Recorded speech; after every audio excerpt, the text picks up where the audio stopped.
My family owns a sprawling plot of land, thick with towering trees and the whispers of nature. Nestled at the edge of this vast property stands a cozy cabin, a stark contrast to our large main house. It feels much more secluded, surrounded by dense woods, making it a perfect getaway. This October, I decided to visit my family, excited to reunite after some time apart. The main house buzzed with activity, laughter, and familiar voices. With all the rooms occupied, I volunteered to stay at the cabin, relishing the thought of solitude among the trees. On the first day of my arrival, I parked my car at the main house, knowing there wasn't a drivable road to the cabin. I grabbed my lightweight backpack, filled only with essentials since I planned to spend most of my time at the main house. As the sun began to dip below the horizon, casting long shadows across the land, we gathered for a small family celebration. It felt wonderful to catch up over hearty food and drinks, reminiscing about old times and sharing stories. After a few hours of joy, my energy waned, and I decided it was time to retreat to the cabin. I threw my backpack over my shoulder and stepped out the back door, the chill of the evening air wrapping around me. The narrow trail that led to the cabin wound through the woods, and I prepared for a 10-minute walk, unaware of the darkness that awaited me. The trail leading to the cabin was narrow, and the walk was about 10 minutes. I hadn't even thought about the fact that it was getting dark. There were no lights along the path, so I turned on my phone flashlight to see where I was going. A little ways down the trail, I heard a stick snap behind me. I stopped and turned around, shining my phone's weak light on the path, but I couldn't see anything. Thinking it was nothing, I kept walking. A few seconds later, I heard it again, another snap of a branch behind me. It felt like something started moving as soon as I did, like I was being followed. I called out, "Who's out there, Alex? I know it's you. Not funny, bro," hoping it was just my brother messing with me. But if it was him, he would have been laughing by now. A deep sense of unease crept over me. The suspense of not being able to see anything around me started playing on my nerves. I walked faster, and as I did, I could hear leaves crunching behind me. I didn't dare turn around, knowing I wouldn't see anything. I told myself it was probably my imagination, or maybe I'd had a bit too much to drink at the gathering. Whatever it was, I didn't want to be outside any longer, so I picked up my pace and hurried to the cabin. Finally, I arrived, unlocked the door, and stepped inside, locking it behind me. I tossed my backpack onto the floor and rubbed my face, trying to shake off the stress from whatever I had just experienced. That's when I heard it, a subtle sound from the other side of the door. The doorknob was turning, and someone was trying to open it. When they realized it was locked, they began banging on the door. These weren't gentle knocks, they were full-on hits, like someone trying to force their way in. My heart nearly stopped from the shock, and the pounding continued relentlessly. I had no idea what to do, so I cautiously approached the door and peeked out through the small window. There, standing in front of the door, was a man I had never seen before. He wore a dark jacket and heavy boots, his face filled with rage. The moment his eyes locked onto mine, he started pounding on the window.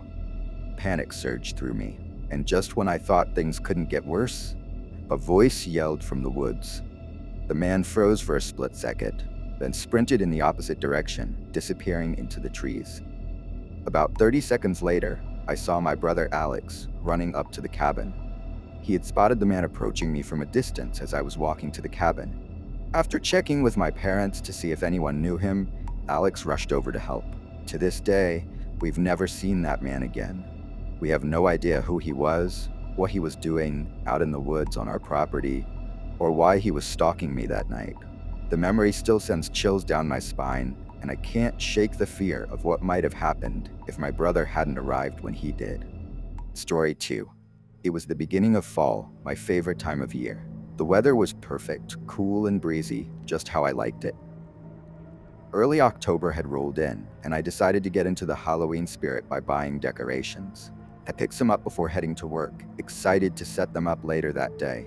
However, my plans got delayed when a coworker called off, forcing me to stay late at work. It wasn't until 7 p.m. that I finally left and rushed home. Determined to still decorate, I grabbed my lights and started working outside, despite the fading daylight. I turned on the outdoor lights to help, which made things easier. As I was stringing up orange lights on the bushes, a man suddenly appeared from the side of my house. He didn't say a word, just stood there, startling me. I immediately felt uneasy. I told him he was on my property and asked him to leave. He stared at me blankly, replied with a calm, "Sure thing," and walked toward the road. The man looked to be around 40, with short brown hair, and acted strangely, like he had no real purpose or direction. His behavior made me think he might be homeless. Although he wandered off, I noticed him loitering across the street, occasionally glancing my way. Feeling uncomfortable, I decided to finish decorating quickly and head inside. I had no idea who that man was or what he was doing near my house. I tried to brush it off, convincing myself that he was just a harmless homeless person with no boundaries. Once inside, I made dinner and went up to my room to watch some TV. As I was relaxing in bed, I heard something strange from below. It sounded like something slowly sliding across the ground. I paused the TV, listening closely, but I couldn't hear anything more. Normally, I might not have bothered checking, but after seeing that strange guy earlier, something didn't feel right. So, I got up and went downstairs. As soon as I got there, I noticed all the lights were off. I was sure I hadn't turned them off yet. Feeling uneasy, I walked a little further, flipping on the overhead light as I entered the hallway. I stopped to listen again. It was still quiet, but I could hear a low ambient noise, just the wind howling softly through the house. Moving toward the back, I saw something that made my heart sink. The sliding back door was wide open. A wave of fear washed over me, tightening my stomach. I realized that the noise I had heard upstairs must have been the back door slowly opening. Someone had entered my house. At that moment, I wasn't sure what to do. Should I run out of the house or rush back upstairs to grab my phone? The answer seems obvious now, but in that moment, my mind was racing, clouded by panic. I wasn't even sure if someone had actually come inside. My adrenaline spiked as I called out, "Hello? Who's there?" My voice echoed back at me, but no one responded. I walked up to the door and glanced outside. No one was there. Relieved but still on edge, I turned around when I suddenly spotted something. It was the faintest outline of a person standing in the other room, completely hidden in the darkness. I gasped. The moment I made that noise, it was like I had blown their cover. Without warning, the figure lunged at me. I only caught a glimpse of them in the light before I bolted out the door, but I knew immediately it was the same man from earlier. As I ran through my backyard, I could hear his footsteps closing in behind me. My heart was pounding, and I sprinted toward the nearest house. I reached the door, frantically banging on it and screaming for help. To my relief, someone opened the door quickly. I rushed inside, safe at last. As I looked out, the man stood in their front yard, just staring at me. His expression was cold, unfeeling. We called the cops, but by the time they arrived, the man had disappeared. Later, it became clear what had happened. While I was at work that day, the man must have broken the lock on my door. That night, he tried to sneak back into my home. Had I not heard the door or noticed him hiding in the dark? I shuddered to think what might have happened. Story 3. As the vibrant hues of fall began to blanket the landscape, a familiar excitement bubbled within me. This was the season that heralded the return of camping, a time when the forests transformed into a breathtaking canvas of golden yellows and fiery oranges. The air was crisp and invigorating, each breath filled with the earthy scent of fallen leaves. A gentle breeze whispered through the trees, rustling their colorful crowns. I often found myself pondering why so many people stayed indoors during this enchanting time of year. The trails were empty, a serene solitude that was both comforting and exhilarating. It felt like nature was inviting me to explore its beauty, and I relished the opportunity to immerse myself in the tranquility of the woods, away from the noise of daily life.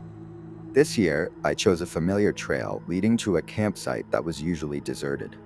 Nestled deep within the woods, it wasn't particularly remarkable, but with the vibrant hues of autumn leaves, it took on a magical quality. After arriving, I unpacked my gear and immediately set out to gather sticks for a campfire. The sun was still high in the sky, giving me about 3 hours before sunset. As I roamed the area, collecting the driest sticks I could find, I suddenly looked up and froze.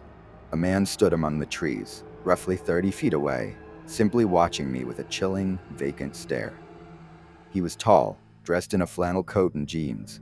I raised my hand in a friendly wave, but he merely stepped back and walked further into the forest, disappearing in a direction I had never explored before. I couldn't shake the unsettling feeling that washed over me. What was a man doing out here, especially in such an isolated spot? I kept my eyes peeled around the campsite, feeling increasingly uneasy. The leaves rustled in the wind, making it nearly impossible to hear any approaching sounds, which only heightened my discomfort. Inevitably, the sun dipped below the horizon, and as I lit the campfire, what I had hoped would be a peaceful night quickly morphed into a tense, eerie experience. Darkness enveloped the forest, leaving only the flickering light of the fire to illuminate my surroundings. Despite my rational mind telling me the man likely meant no harm, I couldn't shake the feeling of dread creeping in. I found myself glancing in every direction, convinced I could see shadows lurking just beyond the fire's glow, but the darkness was too thick to be certain. As the night grew colder than expected, I retreated into my tent, wrapping myself tightly in my sleeping bag. The campfire crackled and gradually dwindled over the next 30 minutes, and eventually, I managed to calm my racing heart enough to drift off to sleep. But my rest was short-lived. I awoke suddenly, my eyes snapping open as if jolted by an unseen force. At first, I lay still, unsure if I had woken due to a noise or simply on my own. All I could hear were the leaves brushing against the side of my tent and the trees swaying gently in the wind. But then I noticed a specific sound, leaves crunching in a deliberate rhythm. Someone was outside, walking around my tent. The panic surged through me like a tidal wave, paralyzing my thoughts and drowning out any semblance of rationality. I could hear the unmistakable sound of leaves crunching underfoot, each snap resonating in the silence of the night like a warning bell. My heart raced as I sat up in my sleeping bag, the stark realization of my vulnerability hitting me hard. I was inside a thin, flimsy tent, surrounded by darkness, with no clear way to see what was lurking just outside. Instinct kicked in, overriding my fear. I had to act quickly before my mind could conjure any more horrifying scenarios. I grabbed my bag, its familiar weight offering a shred of comfort, and with trembling hands, I unzipped the tent. The cold night air rushed in, chilling me to the bone. But I couldn't let that deter me. I needed to escape, to put distance between myself and whatever, or whoever, was prowling around my campsite. As I burst out of the tent, the world outside was cloaked in darkness, illuminated only by the pale moonlight filtering through the trees. It took a split second for my eyes to adjust, but then I saw him, standing there, not 5 feet away, shrouded in shadows. It was the same man I had spotted earlier, his tall frame silhouetted against the backdrop of the forest. My breath caught in my throat as I locked eyes with him. His expression was unsettling. He wore a blank, lifeless stare that sent chills racing down my spine. It was as if he were a ghost, emotionless and eerily still, watching me with a gaze that pierced through the darkness. In that moment, time seemed to freeze. I felt a primal fear grip my chest, and every instinct screamed at me to run. The moment I turned and fled, the forest closed in around me like a living, breathing entity. The once calming trees now appeared sinister, their twisted branches clawing at the night sky, and the ground beneath me seemed to shift with every frantic step. I had no clear direction, no plan, just a desperate need to escape. The darkness was suffocating, so thick it felt like it was swallowing me whole. My mind raced as fast as my feet, heart pounding in my ears, its rhythm syncing with the relentless crunch of leaves and twigs beneath my boots. Every step was blind, disoriented by the shadows and the rustling winds that drowned out any sound of pursuit. Was he chasing me? I couldn't tell. Every sound felt like him. Every gust of wind was his breath, and every crack of a branch was a footfall gaining on me. My legs burned with exhaustion, but fear kept me moving.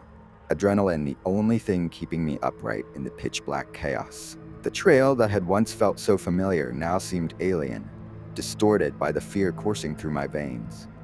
My chest tightened as I pushed forward into the void, gasping for air in between hurried glances over my shoulder, expecting to see his shadow emerging from the night.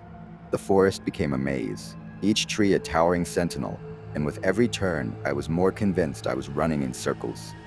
The worst part was the silence, the unbearable, crushing silence. The wind carried whispers through the trees, and I could feel eyes on me, though I couldn't be sure if they were real or just the product of my own spiraling paranoia. My mind kept replaying that blank, emotionless stare and the cold, terrifying fact that the man didn't even flinch when I ran.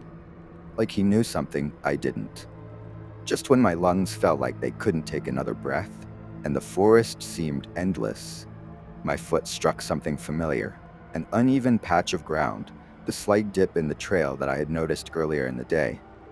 It was a miracle, really. Despite the overwhelming darkness and the panic fogging my senses, I had stumbled back onto the trail. The relief was brief, though, because even as I recognized the path, I knew I wasn't out of danger yet. The trail wound its way through the forest like a lifeline, guiding me back towards safety. But the trees were still too thick, the night still too black. Every shadow seemed alive, ready to reach out and pull me back into the unknown. I had no idea if the man was behind me, stalking through the woods like a predator in the night. I couldn't hear his footsteps over the sound of my own frantic breathing and the relentless crunch of leaves underfoot. My senses were on high alert, every nerve in my body taut with fear. The forest was eerily quiet now, as if holding its breath, waiting for something to happen. I ran, fueled purely by the need to survive, following the twists and turns of the trail by instinct alone. My body was moving on autopilot, but my mind was racing with one terrifying question. How close was he? After what felt like an eternity, the dense forest finally began to thin. I caught sight of the road, a thin line of salvation in the distance, glowing faintly under the moonlight. It was almost too good to be true. I pushed harder, feet pounding the earth as I broke through the final line of trees and stumbled onto the road. My legs nearly gave out from the exhaustion and the flood of adrenaline, but I didn't stop. Not yet. I kept running until I was sure, absolutely sure, that I was alone. I collapsed on the side of the road, my body trembling from the cold and the fear. I glanced back toward the dark forest, half expecting to see him standing at the edge, watching me with that same dead, vacant stare. But the road was empty, the forest still.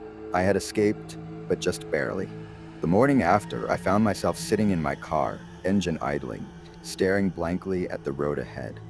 The forest stretched behind me, its towering trees standing like silent witnesses to everything that had unfolded the night before. The events played on a loop in my mind, the man's empty stare, the endless running through the darkness, and the overwhelming fear that gripped me at every step. I knew I'd narrowly escaped something that night, though I wasn't entirely sure what.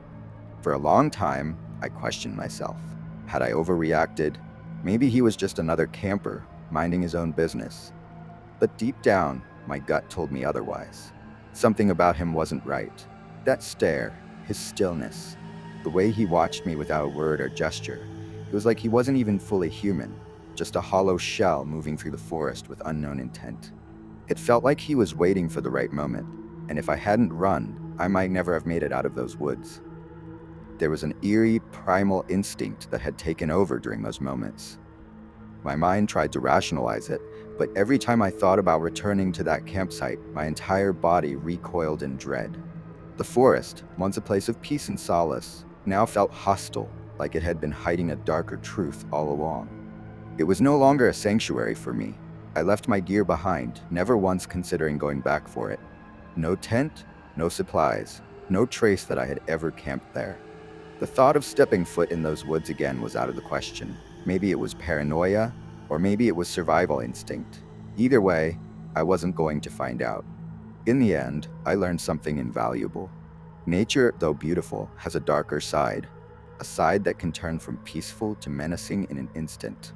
And there are moments when trusting your gut, your raw human instinct, is the only thing that stands between you and danger. From that night on, I've approached every camping trip differently, always vigilant, always cautious. But those particular woods, I'll never return. Some experiences leave scars that no amount of time can heal.